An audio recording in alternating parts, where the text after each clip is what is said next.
दोस्तों, मैं शिल्पी अस्थाना स्वागत करती हूँ आप सबका मेरे चैनल हर दिल की भड़ास में। दोस्तों, जैसे मैंने पहले भी बताया है कि मैं अपने इस चैनल पर राजनीतिक, सामाजिक, पारिवारिक, मनोवैज्ञानिक मुद्दों पर वीडियो बनाती हूँ। मगर अफसोस कि शायद वो लोगों को इतने ज़्यादा पसंद नहीं आ रहे हैं, इसलिए बीच बीच में मैं कुछ इंटरेस्टिंग टॉपिक्स भी लेकर के आऊँगी, जैसे कि बड़े बड़े लोगों की, सेलिब्रिटीज़ की लाइफ में छुपे हुए पहलू कि उनकी लाइफ में ऐसे क्या चीज़ थी, उनके संग ऐसे क्या हार्डशिप्स थी, या बहुत से ऐसे लोगों के अनसुने किस्से। तो आज हम बात करेंगे लता मंगेशकर जी के बारे में।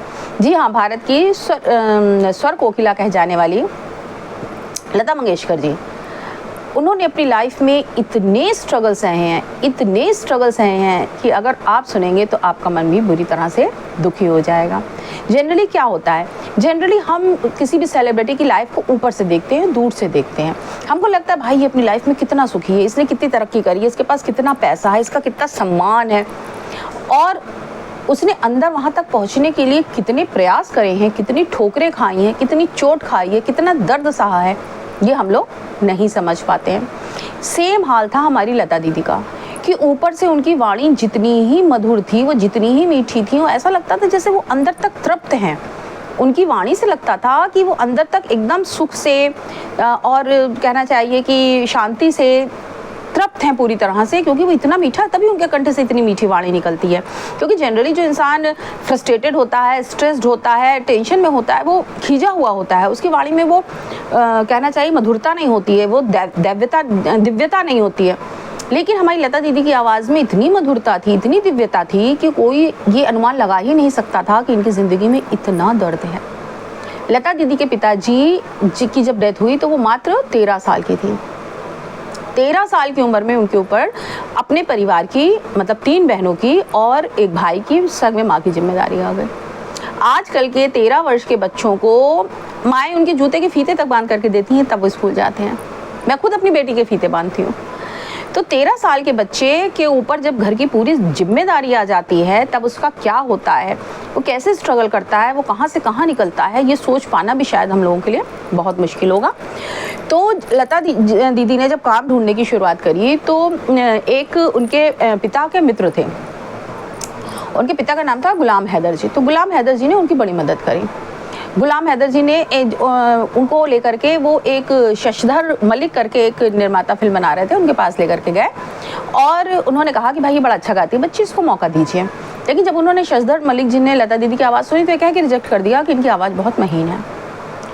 अब लेकिन जो उनके गुलाम हैदर जी थे, ये बात उनको चुभ गई, क्योंकि उनको पता था कि लता दीदी में बहुत टैलेंट है, और उन्होंने उस दिन कसम खाई कि वो लता दीदी को एक बड़ा स्टार बना करके रहेंगे। उसके बाद 1948 में उन्होंने एक फिल्म बनाई और उस फिल्म में उन्होंने लता दीदी को चांस दिया।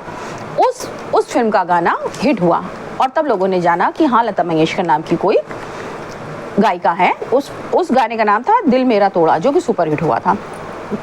एक बार एक इंटरव्यू में लता दीदी ने बताया था कि उनके पिताजी नहीं चाहते थे कि वो गाना गाएं, और कई बार तो उनकी माताजी भी उन्हें गाना गाने के लिए डांटती थी। तो उन्होंने कहा था कि अगर उनके पिताजी जिंदा होते तो शायद ही वो गायिका बन पाती। लता दीदी के जीवन के कई ऐसे अनछुए पहलू हैं जिनके बारे में मुझे लगता है कि हम सबको जानना चाहिए। किशोर दा से लता दीदी बहुत बनती थी, दोनों बड़े अच्छे मित्र थे। तो लेकिन उन्होंने कुछ दिन के लिए किशोर दा से भी दोस्ती तोड़ ली थी। क्यों तोड़ ली थी? क्योंकि किशोर दा बड़े चुलबुले मिजाज के थे। वो जब आते थे सेट पर, वो जोक्स ही सुनाते रहते थे। लता दीदी हंसती रहती थी, बहुत ज़्यादा हंस लेती थी तो उनकी आवाज़ ख़राब हो जाती थी। इसलिए उन्होंने किशोर दा से कहा, भाई मैं तुमसे दोस्ती नहीं रखूँगी, मैं गाना वाना नहीं गाऊँगी, तो मेरी आवाज़ ख़राब कर दोगे। इसी तरह उनकी मोहम्मद रफ़ी से भी एक बार काफ़ी खटपट हो गई थी और 4 साल तक उनके बीच बातचीत बंद रही थी। हालांकि बाद में उन्होंने अपने जो भी उनके बीच में प्रॉब्लम रही होगी उसे सॉर्ट आउट किया गया और दोनों ने फिर से संगाना प्रारंभ कर दिया। लता दी के इस दुनिया में लाखों चाहने वाले थे।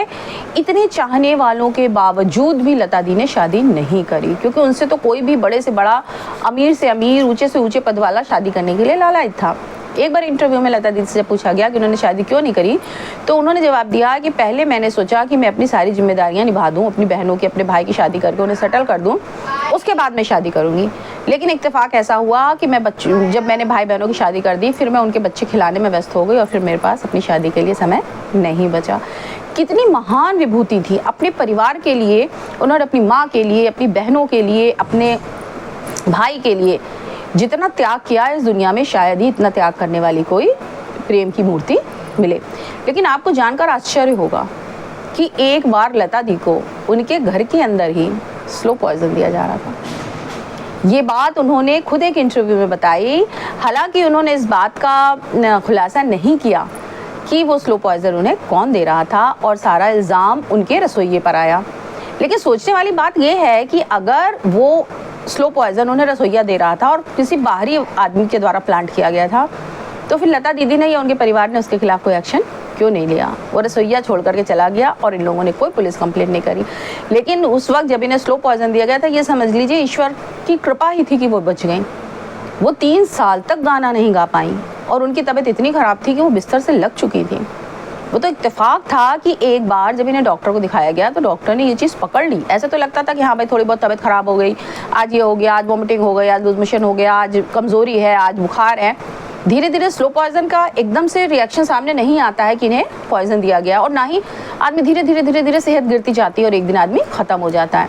लेकिन लता दीदी इस मामले में खुशकिस्मत रही कि डॉक्टर ने वक्त रहते पकड़ लिया कि इन्हें स्लो पॉइजन दिया जा रहा है।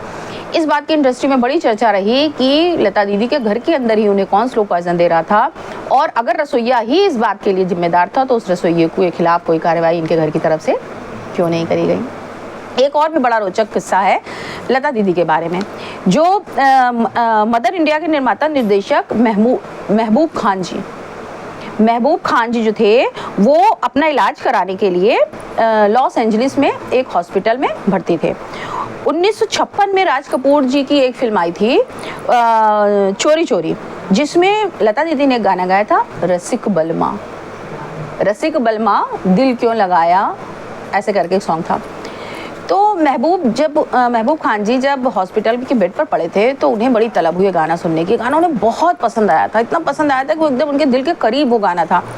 अब उन्होंने पूरे अमेरिका में वो उसका, पुराने समय में तो ग्रामोफोन वगैरह टाइप के चलते थे, उसका मंगवाने की कोशिश करी, कहीं भी रिकॉर्ड प्लेयर उसका नहीं मिला। रात में उन्होंने लता दीदी को फ़ोन किया, और जब फ़ोन किया तो उन्होंने कहा कि भाई इतनी रात में मैं आपको डिस्टर्ब करने के लिए माफ़ी चाहता हूँ, लेकिन मेरा बड़ी इच्छा है कि मैं आपकी आवाज़ में वो गाना सुनूँ। और कोई सेलिब्रिटी होती, उस समय तक तो लता दी सेलिब्रिटी बन चुकी थी, तो उस समय उसे मतलब चाहे नखरे दिखाती, चाहे उसे लगता अरे लो डिस्टर्ब कर दिया। उन्होंने महबूब खान जी से कहा कोई बात नहीं, मैं आपको ये गाना फ़ोन पर सुनाऊंगी, और जब भी कभी आपकी इच्छा हो ये गाना सुनने की, आप बेझिझक दिन हो रात हो आप मुझे फ़ोन करिए और मैं आपको ये गाना फ़ोन पर सुनाऊंगी। उसके बाद महबूब खान जी ने एक बार नहीं, 2 बार नहीं, 3 बार नहीं, 4 बार नहीं, 20 बार लता दी को फ़ोन करके गाना उनसे फ़ोन पर सुना, और लता दी ने हर बार उन्हें ये सॉन्ग सुनाया। एक इंटरव्यू में लता दी ने खुद कहा था कि अगर उन्हें अगला जन्म मिला तो वो लता मंगेशकर बनना नहीं चाहेंगे। आप ये सोचिए कि जो इंसान हम लोगों के लिए इतना मायने रखता है, जिसे दूर से देख करके हम लोग को लगता है अरे वाह माँ सरस्वती की इनके ऊपर कितनी कृपा है, माँ लक्ष्मी की इनके ऊपर कितनी कृपा है, ये कितनी फेमस है, ये इनकी कितनी इज्जत है, लोग इनको कितना सम्मान करते हैं, इनके अंदर कितना टैलेंट है। दुनिया में मुझे लगता है कि शायद ही कोई ऐसा हो जो लता मंगेशकर बनना ना चाहे, लेकिन लता मंगेशकर खुद अगले जन्म में लता मंगेशकर बनना नहीं चाहती थी, और उन्होंने ये खुद अपने एक इंटरव्यू में कहा था। इसीलिए दोस्तों, किसी की ज़िंदगी की क्या हार्डशिप्स हैं, किसी की ज़िंदगी की क्या समस्याएं हैं, किसी की ज़िंदगी की क्या मजबूरियां हैं, ये आप और हम दूर से बैठ करके अंदाज़ा नहीं लगा सकते। इसलिए ये सोचना कि एक हमारी ही ज़िंदगी में कठिनाई है, बाकी सब बड़े सुखी हैं, ये सीधे तौर पे एकदम गलतफहमी है। इसीलिए हमें ईश्वर ने जो भी ज़िंदगी दी है, हमें उस ज़िंदगी में खुश रहना चाहिए और सुखी रहना चाहिए। इसी के साथ आज का एपिसोड मैं यही समाप्त करती हूँ। मिलते हैं दिल की भड़ास के अगले एपिसोड में, तब तक के लिए जय हिंद, जय श्री राम।